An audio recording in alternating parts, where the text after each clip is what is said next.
اور کس امید کے ساتھ؟ آج تو میں آپ کو معلوم ہے کہ ساؤتھ کشمیر میرا اپنا وطن ہے اور بجبیارہ میرا آبائی گھر ہے یہاں، اور یہاں میرے والد کے جو ہے ان کا مزار بھی ہے. تو جب بھی دل تنگ ہو جاتا ہے اور مشکلیں آتی ہیں تو میں یہاں آتی ہوں اور ان کی یہاں فاتح پڑھتی ہوں. انڈیا ٹی وی مون پر اور ابھی تو اس کو میں نہیں کہہ سکتی کہ میں نے کوئی آغاز کیا ہے کمپین کا، مگر ضرور اپنے والد کو اپنے دل کا حال سنانے آئی ہوں. جی حال سنایا، کیونکہ جب بھی ہمارے چیلنجز تھے جموں کشمیر میں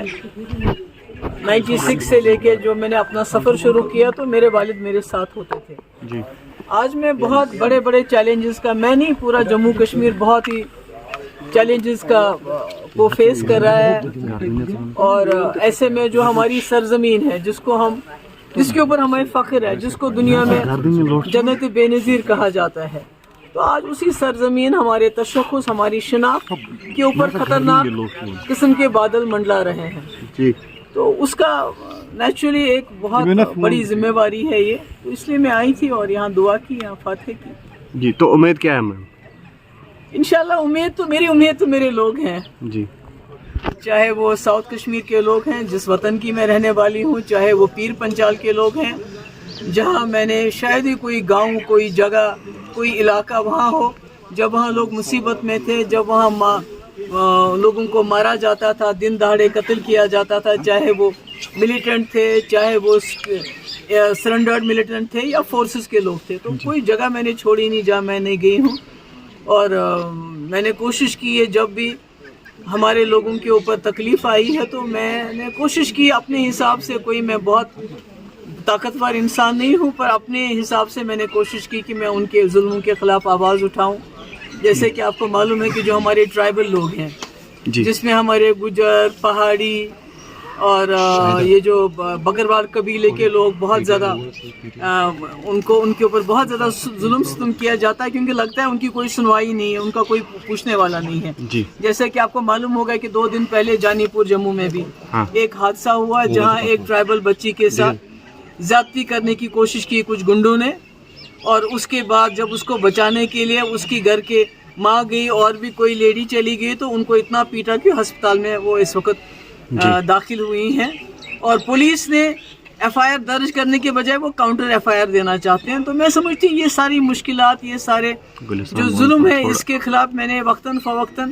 میرے پاس کیا ایک آواز ہی ہے وہ اٹھائی ہے. تو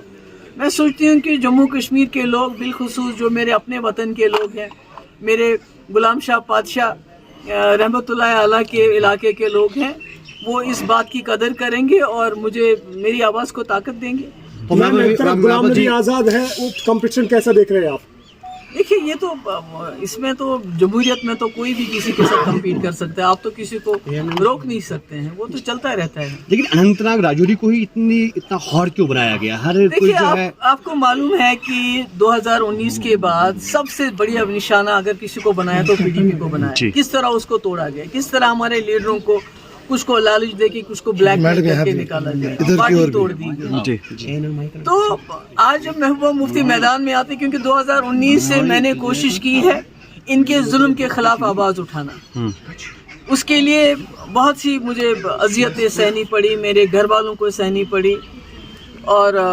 مگر میں اپنی بات پہ قائم رہی. تو ان کو لگتا ہے کہ اگر یہ آواز پارلیمنٹ میں پہنچے گی تو شاید وہاں بھی ان کے لیے مشکلیں پیدا ہوگی، اور شاید جو جموں کشمیر کے اصلی حالات ہیں، خالی جموں کشمیری میں لداخ کی بات بھی کرتی ہوں کہ جو اصلی حالات ہیں تو کہیں ان اصلی حالات کی عکاسی نہ ہو جائے، اور یہ جو ڈول پیٹتے ہیں جموں کشمیر میں سب کچھ ٹھیک ٹھاک ہے تو وہ ان کا جو بات ہے جو اس میں راز سے پردہ اٹھ جائے گا. تو اس لیے ان کی کوشش ہے جتنا بھی ہو سکے محبوبہ مفتی کو پارلیمنٹ سے باہر رکھا جائے. بہت بہت شکریہ.